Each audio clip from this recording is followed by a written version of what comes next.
Hi hello ನಮಸ್ಕಾರ ನನ್ನ ಎಲ್ಲ ಯೂಟ್ಯೂಬ್ ಫ್ಯಾಮ್ಗೆ welcome back to my channel.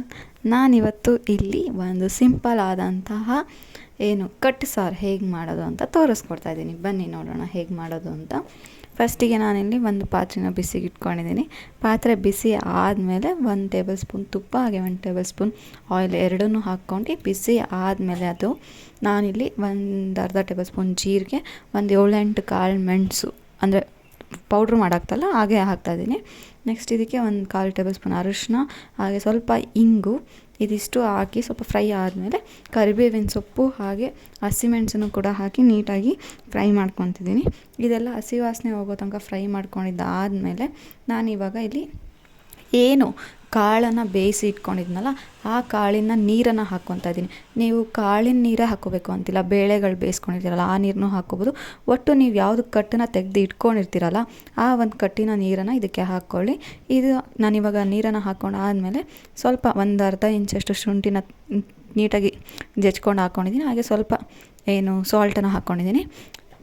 ನಾನು ಇಲ್ಲಿ ಹುಣಸೆಹಣ್ಣಿನ ರಸನ 1 ಟೇಬಲ್ ಸ್ಪೂನ್ ಮಾತ್ರ ಹಾಕ್ಕೊಂಡಿದ್ದೀನಿ. ಇದು ನಿಮಗೆ ಆಪ್ಷನಲ್, ಹಾಕ್ಕೊಳ್ಳೋರಿಗೆ ಹಾಕ್ಕೋಬೋದು, ಇಷ್ಟ ಇಲ್ಲ ಅನ್ನೋರು ಹಾಕ್ಕೊಳ್ದೇ ಇದ್ರು ಓಕೆ.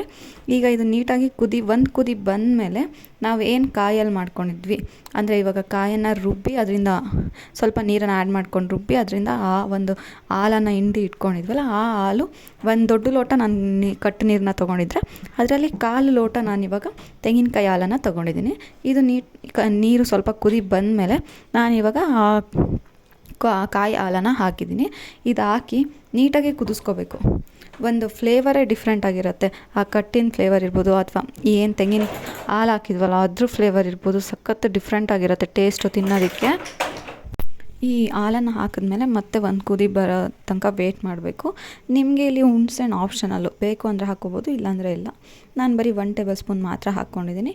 ಇವಾಗ ಇದು ಕುದಿ ಬಂದಮೇಲೆ ಗ್ಯಾಸ್ನ ಆಫ್ ಮಾಡಿ ನೀವು ಸಣ್ಣದಾಗಿ ಹೆಚ್ಚಿರೋ ಕೊತ್ತಂಬರಿ ಹಾಗೆ ಒಂದು ಅರ್ಧ ನಿಂಬೆಹಣ್ಣು ಹಾಕ್ಕೊತಾ ಇದ್ದೀನಿ. ಗ್ಯಾಸ್ನ ಆಫ್ ಮಾಡಿಬಿಟ್ಟು ನಾನು ನಿಂಬೆಹಣ್ಣನ್ನು ಹಾಕ್ಕೊಂಡಿದ್ದೀನಿ. ಇಲ್ಲಿ ನಿಮಗೆ ಗ್ಯಾಸ್ ಆನಲ್ಲಿ ಇದ್ದಾಗಲೂ ಹಾಕ್ಕೋಬೋದು, ಏನು ಪ್ರಾಬ್ಲಮ್ ಏನಿಲ್ಲ. ಬಟ್ ಆಫ್ ಮಾಡಿ ಹಾಕಿದ್ರೆ ಆ ಒಂದು ಹಸಿ ಸ್ಮೆಲ್ ಇರುತ್ತೆ ಅನ್ನೋಕ್ಕೊಂದು ಕಾರಣಕ್ಕಷ್ಟೇ. ಇದು ಒಂದು ಡಿಫ್ರೆಂಟ್ ಆಗಿರುವಂಥ ಕಟ್ ಸಾರಾಗಿತ್ತು. ರೆಗ್ಯುಲರಾಗಿ ಸಾಂಬಾರು ಪೌಡರು ಮತ್ತು ರುಬ್ಬಾಕಿ ಆ ಥರ ಎಲ್ಲ ಸಾಂಬಾರು ತಿಂದು ಬೇಜಾರಾಗಿರೋರು ಈ ಥರ ಡಿಫ್ರೆಂಟಾಗಿ ಮಾಡ್ಕೊಂಡು ತಿನ್ಬೋದು. ಆಲ್ಮೋಸ್ಟ್ ಏನಾದ್ರು ಪಲ್ಯ ಮಾಡೋಕ್ಕೆ ಕಾಳುಗಳೆಲ್ಲ ಬೇಯಿಸ್ಕೊಂಡಿರ್ತೀವಿ, ನೀರನ್ನ ಚೆಲ್ಲಾಕ್ತೀವಿ, ಆ ಥರ ಮಾಡದೆ ಈ ಥರ ಸಾಂಬಾರನ್ನ ಮಾಡ್ಕೊತೀನಿ. ತುಂಬ ಟೇಸ್ಟಿಯಾಗಿ ಡಿಫ್ರೆಂಟಾಗಿರುತ್ತೆ, ರೈಸ್ಗೆ ತುಂಬ ಚೆನ್ನಾಗಿರುತ್ತೆ. ಹಾಗೆ ಈ ಒಂದು ಡಿಫ್ರೆಂಟ್ ಆಗಿರೋ ಸಾಂಬಾರು ನಿಮಗಾಗಿತ್ತು, ನಿಮಗೆಲ್ಲ ಇಷ್ಟ ಆಗಿದೆ ಅಂತ ಅಂದ್ಕೊಳ್ತೀನಿ. ಮುಂದೆ ಕೂಡ ಹೀಗೆ ಒಳ್ಳೆ ವೀಡಿಯೋಸ್ನ ಅಪ್ಲೋಡ್ ಮಾಡ್ತೀನಿ. ನನ್ನ ಚಾನಲ್ನ ಯಾರಿನ ಸಬ್ಸ್ಕ್ರೈಬ್ ಆಗಿಲ್ಲ ದಯವಿಟ್ಟು ಸಬ್ಸ್ಕ್ರೈಬ್ ಆಗಿ, ನಿಮ್ಮ ಫ್ಯಾಮಿಲಿ ಫ್ರೆಂಡ್ಸ್ ಕೂಡ ನನ್ನ ಚಾನಲ್ನ ಶೇರ್ ಮಾಡಿ ಹೀಗೆ ಸಪೋರ್ಟ್ ಮಾಡ್ತಾಯಿರಿ. ನನ್ನ ಎಲ್ಲ ವೀಡಿಯೋಸ್ನ ವಾಚ್ ಮಾಡಿ, ಲೈಕ್ ಮಾಡಿ, ಕಮೆಂಟ್ ಮಾಡಿ. Thank you for watching.